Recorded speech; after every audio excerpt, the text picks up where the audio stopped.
प्यारे साथियों नमस्कार। दोस्तों, आप लोगों के पास बहुत ज़्यादा क्वालिफिकेशन है, बीए, बीएड, ग्रेजुएशन, पता नहीं कौन सी डिग्रियां लेके घूम रहे हो।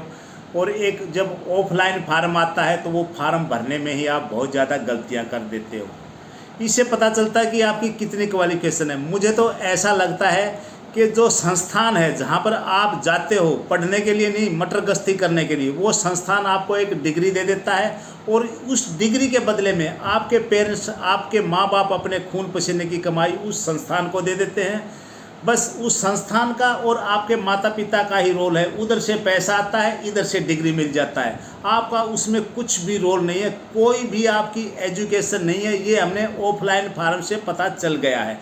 जब भी एयरफोर्स नॉन कम्बैट के जो फार्म भरे जा रहे थे उसमें 90% लड़कों ने फार्म गलती कर दिया।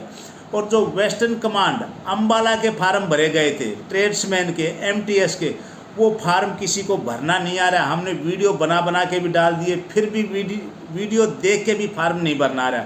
तो दोस्तों, ये डिग्री की कोई वैल्यू नहीं है। इन डिग्रियों के पीछे मत भागिए। मैं तो ये बोलता हूँ, जिस भाई का एज 18 साल हो जाता है उसी दिन आप ड्राइविंग लाइसेंस के लिए अप्लाई कर दीजिए, क्योंकि आने वाले समय में सभी के पास ड्राइविंग लाइसेंस होना ज़रूरी हो जाएगा। क्योंकि सभी के घर में बाइक तो है ही है, कार भी है, लेकिन बाइक तो सभी चलाते हैं, तो ड्राइविंग लाइसेंस होना ज़रूरी है। और बहुत सी नौकरियों के अंदर ड्राइविंग लाइसेंस मांगते हैं। जैसे अभी चंडीगढ़ पुलिस के अंदर ड्राइविंग लाइसेंस मांगा था, अभी दिल्ली पुलिस के अंदर ड्राइविंग लाइसेंस मांग रहे हैं, लेकिन आप लोगों के पास ड्राइविंग लाइसेंस नहीं है। बस आप जो मेन चीज़ें हैं, आपको नौकरी क्यों नहीं मिलती आपको पता है? क्योंकि आपका जो डायरेक्शन है ना, आपको कोई गाइड करने वाला नहीं है, आपको कोई बताने वाला नहीं है। एक 10वीं क्लास पास लड़का नौकरी पकड़ लेता है गवर्नमेंट की, और जो ग्रेजुएशन वगैरह है वो घूमते रहते हैं। वो ट्रेड्समैन की भर्ती देखते हैं, उनको ट्रेड्समैन की भी नहीं मिलती। और एक 10th पास लड़का अच्छी खासी नौकरी पकड़ लेता है। उसका कारण क्या है? कि उसका डायरेक्शन सही है, उसको पता है मेरे को क्या करना है। और आजकल 90% नौजवान ऐसे भटक रहे हैं बीच में, उनको पता ही नहीं हमारे को करना क्या है। बस घर वालों से बचा के जाते हैं, या तो एकेडमी में चले जाते हैं, या बोलते हैं लाइब्रेरी में पढ़ने जा रहे हैं, या किसी कॉलेज वगैरह में जाते हैं। कोई मतलब नहीं। दोस्तों देखिए, अगर आपने 18 साल एज है तो आप ड्राइविंग लाइसेंस के लिए आज ही अप्लाई कर दीजिए। आपने 10वीं क्लास या 12वीं क्लास पास की है तो आप ITI के लिए अप्लाई कर दीजिए। क्योंकि 2019 के अंदर जो रेलवे ने भर्ती निकाली थी उसके अंदर 1 लाख से ज़्यादा भर्तियां किया गया था ग्रुप डी की।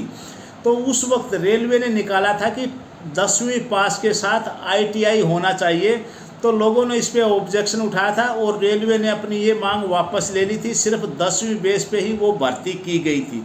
लेकिन रेलवे ने बोल दिया था कि हम जो अगली भर्ती निकालेंगे उसमें 10वीं पास के साथ साथ ITI होना ज़रूरी हो जाएगा। तो दोस्तों, 2024 के अंदर रेलवे कम से कम 1.5 लाख के करीब भर्ती निकालेगा। 19 के अंदर 1,04,000 के लगभग भर्ती हुई थी। उसके बाद कितने रिटायरमेंट चले गए, कितनों का प्रमोशन होगा, बहुत ज़्यादा वैकेंसियां खाली हैं। 2024 के अंदर रेलवे निकालेगा 1.5 लाख के करीब ग्रुप डी की भर्ती, जिसके अंदर 10वीं पास और ITI मांगेगा। और जिसने ITI नहीं किया है वो फार्म अप्लाई नहीं कर सकता। जो लड़का 10वीं करके ITI कर लिया है उसको नौकरी मिलने के बहुत ज़्यादा चांस हैं। और जो ये BA BEd की डिग्रियां लेके घूम रहे हैं वो ऐसे ही घूमते रह जाएंगे। तो दोस्तों, प्लीज़ मेरा आपसे निवेदन है, आप ये 2 काम कर लीजिए, आपके नौकरी के चांस बहुत ज़्यादा हो जाते हैं।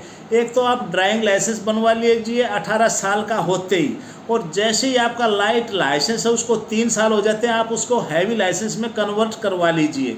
1 महीने का ट्रेनिंग दिया जाता है रोडवेज द्वारा, फिर आपका हैवी लाइसेंस हो जाएगा। और आप 10वीं 12वीं कर लिया तो आपको लगता है कि मेरी एजुकेशन कैसी है, मेरे अंदर कितना ज्ञान है, तो आप ITI कर लीजिए। बहुत सी जगह ITI मांगी जाती है। तो दोस्तों, अभी आपके कमेंट्स आते रहते हैं कि हमारे पास ये एजुकेशन, ये है, वो है। और जब आप फार्म फिलअप करते हो तो पूरी आपकी एजुकेशन बाहर छलक के आ जाती है कि आपके अंदर कितनी योग्यता है। तो दोस्तों देखिए, आपको मेरी बातें बुरी भी लग रही होंगी, लेकिन मैं स्पष्ट कहता हूँ, सही कहता हूँ। ज़्यादा क्वांटिटी के पीछे मत भागो, क्वालिटी के पीछे भागो। ये नहीं कि मेरे पास ये डिग्री है, वो डिग्री नहीं, उन डिग्री का कोई भी मतलब नहीं है। जब आप किसी एग्जाम में बैठोगे तो कोई मतलब नहीं है उन डिग्रियों का, आप एग्ज़ाम क्लियर नहीं कर पाओगे। और ये ग्रुप डी वगैरह की ऐसी भर्तियाँ आती हैं, इनके अंदर नॉर्मल तो एग्ज़ाम आता है और सिर्फ ITI मांग लेते हैं, कुछ भर्तियों में लाइसेंस मांग लेते हैं, तो वहाँ पर नौकरी के चांस हो जाते हैं। तो दोस्तों मेरी इन बातों पर गौर कीजिए, और अगर मेरी बातें बुरी लगी हो तो मुझे माफ़ कर दीजिए। तो दोस्तों बने रहिए हमारे YouTube चैनल पे। मैं आपका दोस्त सूबेदार नरेश कुमार। स्वस्थ रहिए, खुश रहिए, मस्त रहिए।